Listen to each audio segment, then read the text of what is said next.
Good morning बच्चों। तो जो हम टॉपिक आज ले रहे हैं वो बेसिक मैथमेटिक्स है और ये क्लास 11th की फर्स्ट लेक्चर है। तो जिन्होंने भी लेट ज्वाइन किया है उनको ये जो वीडियो देखना है वो कंपलसरी है।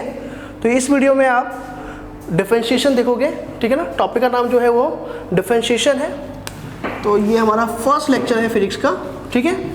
जो ओल्ड स्टूडेंट है उन्होंने ये टॉपिक पढ़ा हुआ है 11th के, बट जो न्यू स्टूडेंट है जिनका बाद में एडमिशन हुआ है या बाद में जो रजिस्ट्रेशन करवा रहे हैं उनके लिए ये टॉपिक फर्स्ट लेक्चर होगा, ठीक है। उन्होंने ये देखा नहीं है। तो हम लोग जो फर्स्ट टॉपिक की हम बात कर रहे हैं डिफरेंशिएशन है। डिफरेंशिएशन क्या बताता है पहले हम उसकी बात कर लेते हैं, ठीक बच्चों। तो डिफरेंशिएशन जो टर्म है, जो डिफरेंशिएशन हमारा जो टर्म है वो क्या है, इसके लिए हम एक एग्जांपल समझेंगे। नो डाउट ये 12th का टॉपिक है, 12th के मैथमेटिक्स का मैथ का टॉपिक है। और मैथ में इसका आप ये समझो 25% सेक्शन होता है 12th के मैथ में, सिर्फ डिफरेंशिएशन 25 से भी ज़्यादा होता है। तो हम कुछ बेसिक बातें करेंगे जो फिजिक्स में यूटिलाइज हो जाए, क्योंकि फिजिक्स में कई सारे न्यूमेरिकल ऐसे होते हैं जिनमें हम मैथमेटिक्स फॉर्मूले यूज करने पड़ते हैं जो 11th और 12th की मैथमेटिक्स में आता है। तो वो बच्चे जानते नहीं हैं, चाहे मैथ के हो या फिजिक्स या फिर बायो के हो, क्योंकि वो 12th के टॉपिक होते हैं। तो उन्होंने भी मैथ वालों ने नहीं पढ़ा होता है और बायो वाले तो पढ़ते ही नहीं वो टॉपिक। तो इसलिए हम कुछ बेसिक चीज़ बात करेंगे। Detailing no doubt basic mathematics की क्लास 1 मंथ तक चलती है, फिलहाल हम वो नहीं कर रहे क्योंकि शॉर्टेज ऑफ टाइम है हमारे पास। तो हम जहाँ जहाँ जो टॉपिक आएंगे बेसिक मैथमेटिक्स के, वहाँ पर मैं उस चैप्टर में क्लियर कर दूंगा। फिलहाल जो मैं बात करूँगा वो कुछ एग्जाम्पल की बात करूंगा और कुछ फॉर्मूले की बात करता हूं। बट हम डिफरेंशिएशन क्यों करते हैं वो थोड़े हिंट देता हूं, फिलहाल हिंट दे रहा हूं, पूरी डिस्कशन नहीं करेंगे, ठीक है। देखो जो होता क्या है, डिफरेंशिएशन क्या बताता है, ये बताता है रेट चेंज बताता है। रेट चेंज कि कितने स्पीड से रेट चेंज हो रहा है। जैसे एग्जाम्पल के लिए मतलब क्या है कि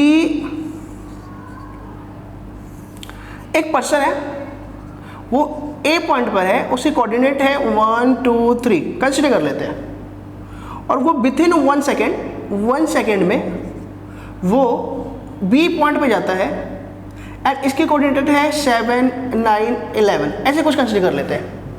तो जो पर्सन है, a person which stay at the point A and after starting the motion it will reach at the point B within 1 second. तो 1 सेकेंड में ए से स्टार्ट होता है और बी तक पहुंचता है।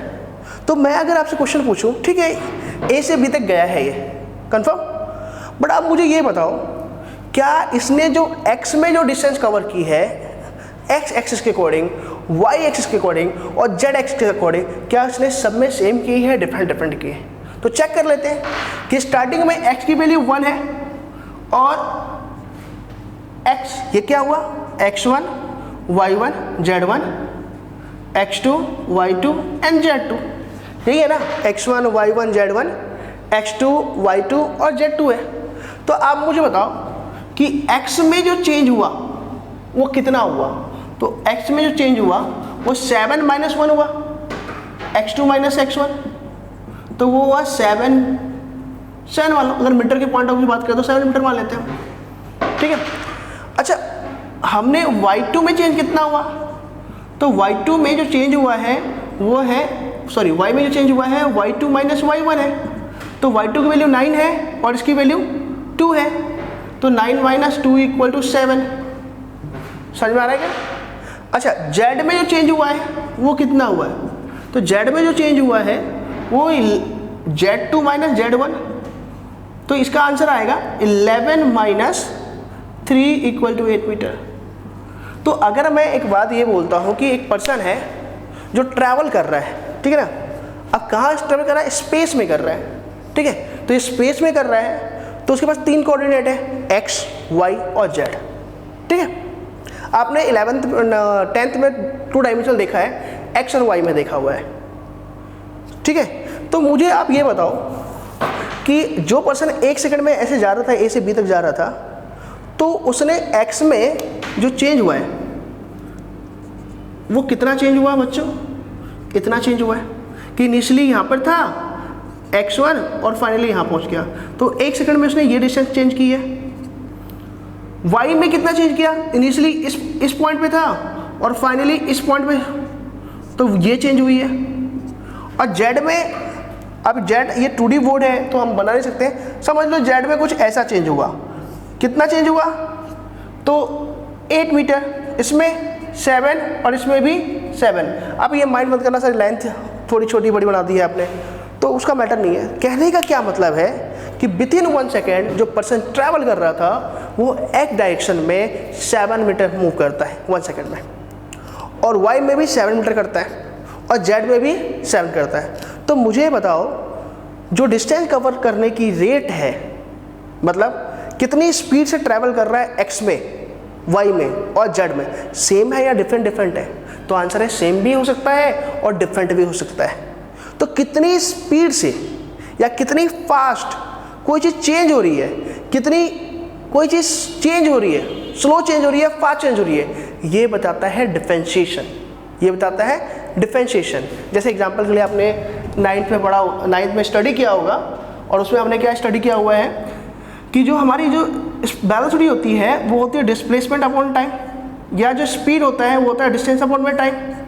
तो स्पीड क्या बताता है कि कितने टाइम में कितनी डिस्टेंस चेंज हो गई है, यही स्पीड बताता है।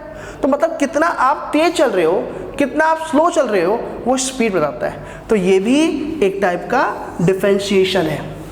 क्लियर बच्चों? तो डिफरेंशिएशन क्या बताता है, कितनी कोई चीज़ फास्ट चेंज हो रही है या कितना स्लो चेंज हो रहा है, वो हमें बताता है डिफरेंशिएशन। अब ये बहुत बड़ा सेक्शन है, तो इस सेक्शन पे डिटेलिंग हम बात नहीं करेंगे, हम सिर्फ फॉर्मूले की बात करेंगे जो मुझे फिजिक्स में यूटिलाइज करने हैं। कई क्वेश्चन में ये यूज होते हैं, इसलिए हम सिर्फ उन फॉर्मूले की बात करने वाले हैं। तो भी अगर आपको डिटेल सीखना है तो आप मैथमेटिकल सर से सीख सकते हैं या फिर मुझसे भी कंसल्ट करके पूछ सकते हैं। ओके,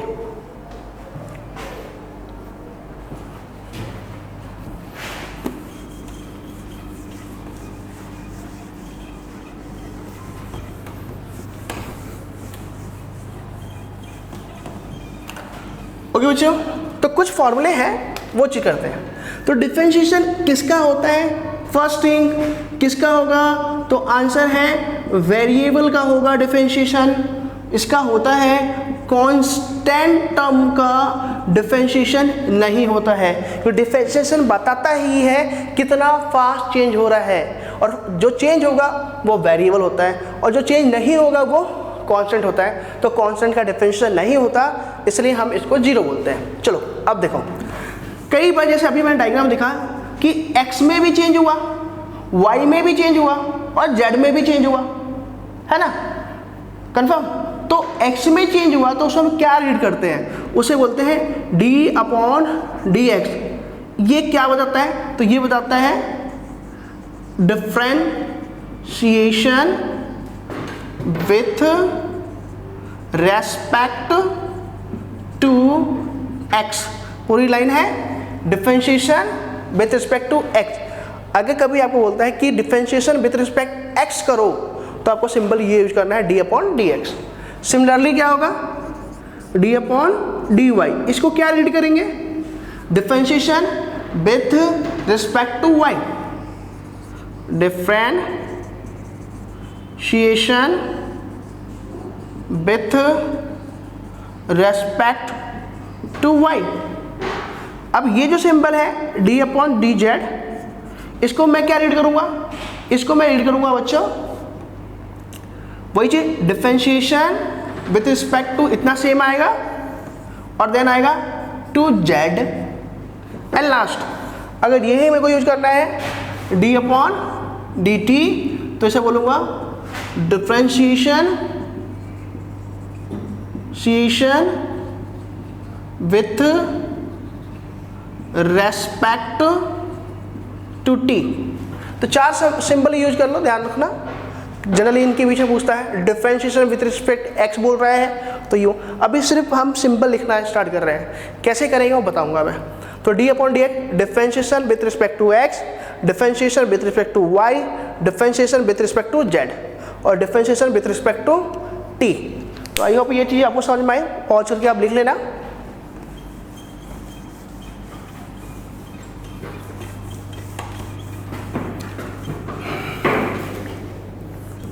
अच्छा, अब हमारे पास क्वेश्चन आता है, पहला क्वेश्चन आता है जैसे एग्जांपल के लिए, अब बोलता है डिफरेंशिएशन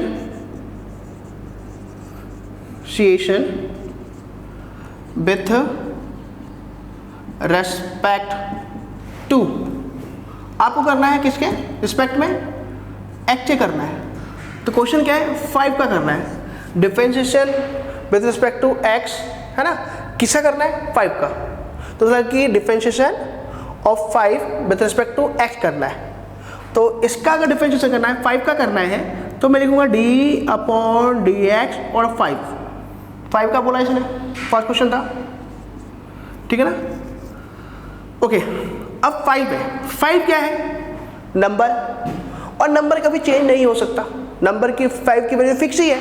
आप 5 को 3 नहीं कह सकते, 5 को 2 नहीं कह सकते, क्योंकि 5 की वैल्यू फिक्स है, इसलिए इसका डिफरेंशिएशन 0 होगा, क्योंकि डिफरेंशिएशन ओनली वेरिएबल का होता है, कांस्टेंट का नहीं होता। सिमिलरली अगर मेरे को बोलता है डिफरेंशिएशन एक्स के रिस्पेक्ट में करो, 6 का करो, तो भी आंसर 0, वाई के रिस्पेक्ट करो तो भी आंसर 0। तो पहला पॉइंट ये था, ठीक है। तो ये है आपका स्टेप नंबर 1 कि आपको बोला differentiation of with respect to x. तो हम जो कर रहे हैं वो क्या कर रहे हैं, पहले कांस्टेंट टर्म का कर रहे हैं। तो स्टेप 1 में डिफरेंशिएशन ऑफ कांस्टेंट, किसका कर रहे हैं डिफरेंशिएशन, कांस्टेंट का। तो उसमें भी मैंने किसके रिस्पेक्ट में किया है, एक्स। आंसर कितना आया, 0 हो गया। अच्छा, अब स्टेप नंबर 2, मुझे बोला कि अभी हम देखो अगेन डिफरेंशिएशन हमने कांस्टेंट कर लिया, मैं अभी सभी डिफरेंशिएशन एक्स के रिस्पेक्ट में करूंगा। देख देता हूं, मुझे बोला आपका डिफरेंशिएशन करना है, डिफरेंशिएशन, ठीक है ना, ऑफ एक्स की power n with respect to x. तो किसका डिफरेंशिएशन करना है, एक्स की पावर n का करना है, किसके रिस्पेक्ट में, x के। तो लिखूंगा मैं, राइट डाउन क्या करूंगा, d/dx, एक्स की पावर n लिखा, और लिखा मैंने n x n-1, जो पावर है आपकी वो लिखो, देन एक पावर रिड्यूस कर दो। फॉर एग्जांपल क्वेश्चन कर रहा हूं मैं इस स्टेप का, आपको बोला डिफरेंशिएशन करना है, आपको एक्स की पावर 7 का करना है, किसका करना है, 7 का। लिख देते हैं, तो हमारे पास क्या करना है, differentiation with respect to x करना है। क्वेश्चन है उसमें x7 और दूसरा है x की पावर 3/2, इसका मुझे डिफरेंशिएशन करना है, किसके रिस्पेक्ट में, x। तो x बोल रहा है तो d/dx। आप बोलोगे सर बार बार आप x कर रहे हो, y क्यों नहीं कर रहे, क्या इसका y के रिस्पेक्ट में हो सकता है, यस हो सकता है, और उसका मीन्स क्या निकलेगा वो भी मैं बता दूंगा आपको, ठीक है। बट फिलहाल हम x के रिस्पेक्ट में कर रहे हैं, y के रिस्पेक्ट में करेंगे, t के रिस्पेक्ट में करेंगे, वो कैसे करेंगे वो स्टेप अलग होगा। तो फिलहाल मैं यहाँ पर समझा रहा हूँ, x के रिस्पेक्ट में सिखा रहा हूँ। तो d/dx किसका करना है, x की पावर 7 का, 7 लिखा, 7, n की वैल्यू कितनी बच्चों, ये है n, लिख दिया। फिर जो फंक्शन है x लिखा, n-1 करना है, तो 7 - 1 = 7x6, डायरेक्ट भी लिख सकते हो आप, ठीक है। नेक्स्ट क्वेश्चन, अब मुझे करना है d/dx एक्स की पावर 3/2, तो मैं लिखूंगा 3/2 x 3/2 - 1 = 3/2 x, पावर कितनी थी, 3/2 थी, लिखा 3/2, x लिखा, एंड फॉर्मूला यही यूज करेंगे, पावर लिखो, देन 1 रिड्यूस करो, तो 3/2 x 3/2 - 1, ये कितना आएगा, तो आंसर है हाफ। सो एलसीएम लेके देख लो अब, ये हो गया मेरे पास क्वेश्चन। समझ में आ रहा है बच्चों, ओके। नेक्स्ट क्वेश्चन देखते हैं।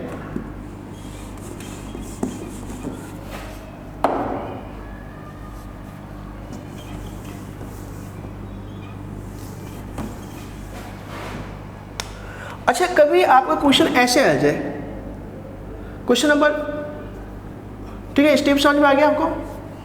अच्छा, आपके पास कुछ क्वेश्चन ऐसे आ जाए कि थर्ड क्वेश्चन दे रहा हूँ इसी स्टेप पर, है ना। थर्ड क्वेश्चन है, मुझे डिफरेंशिएशन करना है 1/x⁵ का करना है, या फिर आपको बोल दिया 1/x⁵² का करना है, इन दोनों फंक्शन करना है। तो ये फर्स्ट, ये सेकंड, ये थर्ड और ये फोर्थ, तो मुझे इसका करना है।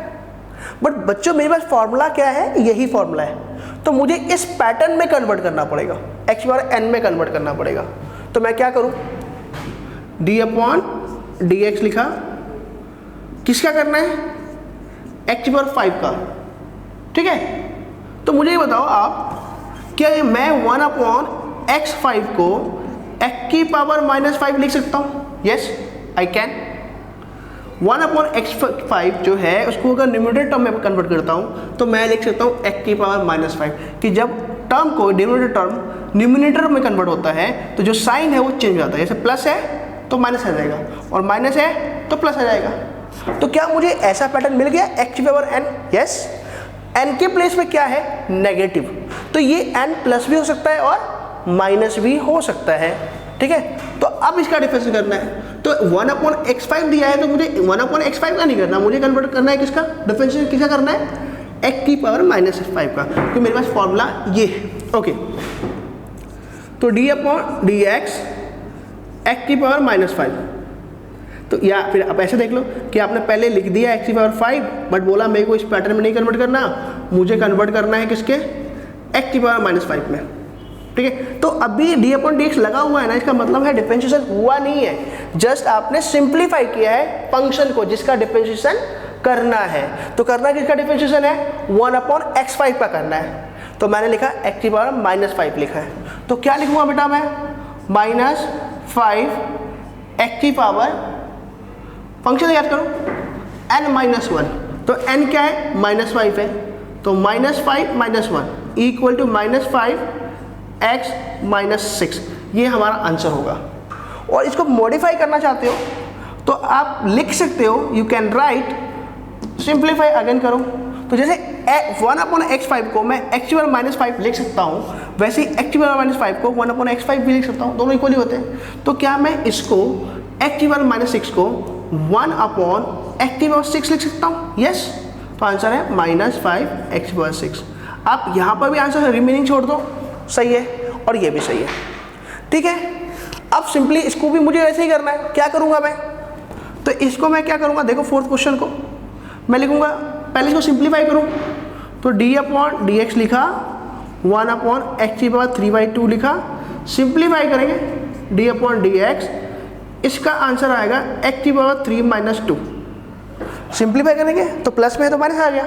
अब भी डिफरेंशिएशन हुआ नहीं है क्योंकि d/dx है, डिफरेंशिएशन होने के बाद ही हट जाता है। तो अब फॉर्मूला लगाते हैं, अगेन यही लगाएंगे, n के प्लेस में क्या है बच्चों, इस बार -3/2, तो -3/2 x n-1, तो -3/2 -1, तो आंसर क्या है बच्चों, -3/2 x, इसका एलसीएम लोगे तो आंसर आएगा -5/2, ये आंसर हो गया। क्या बच्चों आपको समझ में आया क्या? क्या आपको ये टॉपिक समझ में आया? यस, तो ट्राई करो, नहीं आता आप कंसल्ट करोगे, ठीक है। चलो ये पॉइंट मैंने बता दिया, कुछ और फॉर्मूले हैं अपन उसकी भी उसके बारे में भी हम कंसल्ट कर लेते हैं। तो एक बार पॉज उसके आप लिख लेना, इसको मैं रब कर देता हूँ।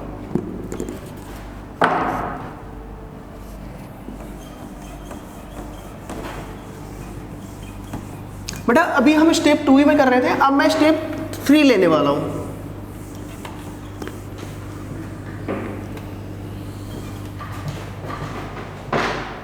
अब मेरे पास क्या है, हमें क्या करना है, स्टेप 3 मुझे डिफरेंशिएशन करना है अब किसका, x⁻m + x⁻n का करना है। किसके रिस्पेक्ट में, x के ही करना है। तो डिफरेंशिएशन ऑफ, फर्स्ट क्वेश्चन ये है, सेकेंड क्वेश्चन है मेरे पास 4 + 3, ठीक है। या फिर इससे पहले मैं आपको एक चीज़ और सिखा देता हूँ, वो बेटर होगा। डिफरेंशिएशन मुझे करना है, ठीक है, 5x⁶ का करना है, मीन्स कांस्टेंट भी है और x भी है, वेरिएबल भी है, ठीक है। तो किसके रिस्पेक्ट में, वही x के, तो differentiation of 5x⁶ and second जो है वो है मेरे पास 5/x⁶, यही मान लेते हैं। किसके रिस्पेक्ट में, तो x के रिस्पेक्ट में करना है मुझे, ठीक है। देखो कैसे लिखेंगे, करें तो कई बार मैं बोलता हूँ डिफरेंशिएशन विथ रिस्पेक्ट टू, तो उसको हम शॉर्टकट में लिखेंगे, बट फिलहाल ऐसे ही रहने दो। तो देखो क्या करते हैं, तो मैंने लिखा d/dx 5x⁶, ये है आपका कांस्टेंट और ये है आपका वेरिएबल। तो जब भी ऐसे क्वेश्चन आए आप कांस्टेंट को आउटसाइड कीजिए, 5d/dx x6। आप मेंशन कर रहे हो मुझे 5 का डिफरेंशिएशन नहीं करना, मुझे सिर्फ किसका करना है, x6 का। आप यहाँ पर 0 मत कर देना। तो जब भी कांस्टेंट एंड वेरिएबल दोनों साथ में आए, मतलब x और नंबर दोनों साथ में आए, तो नंबर को आउटसाइड कर दिया करो मल्टीप्लाई में। क्यों, रीजन बाद में मैं समझाऊंगा आपको। तो 5d/dx x/6। अब इसका फॉर्मूला तो आपको याद ही है, लिख देता हूँ मैं, अभी हम सिर्फ इसी की बात करेंगे। तो n(x n-1), यही पैटर्न है हमारा। तो मैंने लिखा 5 लिखा, ये तो है ही, इसका क्या आंसर आएगा, 6 लिखो, x लिखो, 6 - 1, तो आंसर है 5 × 6 x⁵ = 30x5। अब डायरेक्ट भी कर सकते हो। तो पहले जिन्होंने क्लास नहीं ली है वो सिंपली करेंगे, फिर बाद में ऑटोमेटिक आप भी बहुत फास्ट करने लग जाओगे। आ गया। नेक्स्ट क्या करेंगे अपन, नेक्स्ट हम जो करने वाले हैं वो है बच्चों d/dx, और मुझे इसका करना है 5/x6। नंबर है, नंबर का नहीं करेंगे, 5 लिखेंगे, d/dx 1/x6। अब इसको मैंने सॉल्व करना सिखा रखा है कि अपॉन वाले को कैसे करते हैं। तो हम लिखेंगे, पहले लिखेंगे d/dx, ये जो फंक्शन है ये हो जाएगा x⁻⁻6 = 5 - 6x -6 - 1, तो आंसर आएगा माइनस का 30x - 7, ये आएगा। सिंप्लीफाई करना चाहते हो तो लिख लो 30/x7 माइनस का, ये आंसर आ जाएगा आपका। तो नंबर और वेरिएबल, मतलब ये जो है नंबर वेरिएबल कैसे करेंगे, नंबर को आउटसाइड से वेरिएबल करेंगे, चाहे न्यूमरेटर में हो या डिनोमिनेटर में हो, ठीक है। अब हम बात करते हैं स्टेप नंबर 6 की, सॉरी स्टेप नंबर 4 की बात करते हैं। इसमें क्या करना है, हमें करना है differentiation of first x⁻m + x⁻n का करना है मुझे, एंड सेकेंड x⁴ + x, किसके रिस्पेक्ट में, तो रिस्पेक्ट टू x, ठीक है। तो पहले क्वेश्चन उठाते हैं। तो इसे सॉल्व करने से पहले मैं एक पॉइंट डिस्कस कर लेता हूँ। जैसे आप देखो, आपने अर्ली क्लास में स्टडी की होगी कि अगर कुछ ऐसा एलिमेंट है a b + c, तो आप लिखते हो a × b + a × c, ऐसा ही लिखते हैं ना। सेम ऐसा ही है कि अगर मैं ये लिखता हूँ d/dx x⁻m + x⁻n, तो पहले d/dx मैं इसके साथ अप्लाई करूँगा और देन d/dx इसके साथ अप्लाई करूँगा। तो मैं क्या लिखूँगा, d/dx x⁻m + d/dx x⁻n, और इसका क्या होगा बच्चों, इसका होगा, इसका सिंपली ये जो पैटर्न है ये लगा दो, पावर m है, m लिखा, x लिखा, m - 1 लिख दिया। इसके लिए भी यही अप्लाई करेंगे, n राइट डाउन किया, x n - 1। क्या आपको इतना समझ में आया या नहीं आया, श्योर बच्चों। और करें आगे। ठीक है करते हैं। तो जो लास्ट क्वेश्चन है उसको भी मैं कर लेता हूँ सॉल्व, ये रब कर रहा हूँ मैं।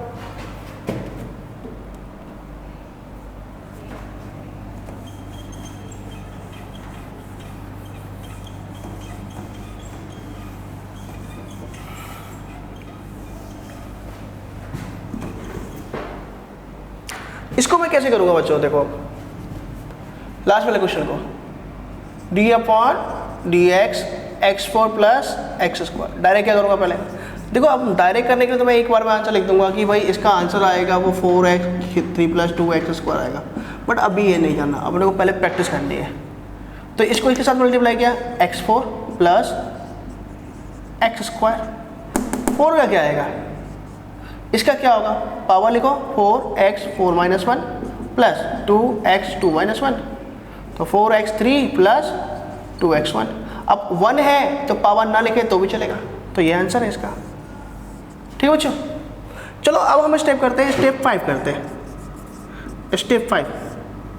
ठीक है, इसमें हम क्वेश्चन क्या कर रहे हैं, यही लेने वाले हैं बट नंबर के साथ। जैसे मुझे डिफरेंशिएशन करना है 5x4 का प्लस, यही ग्रुप लिख देता हूँ मैं, 3x स्क्वायर का डिफरेंशिएशन करना है।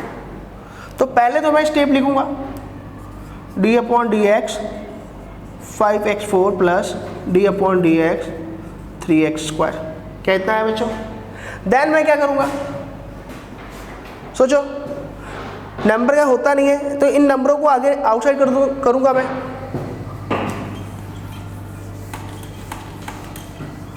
तो नंबर को मैं अगर आउटसाइड करता हूँ, इसको देखो अब, तो क्या लिखता हूँ 5d upon D x x4 plus 3d upon D x x square लिखूँगा।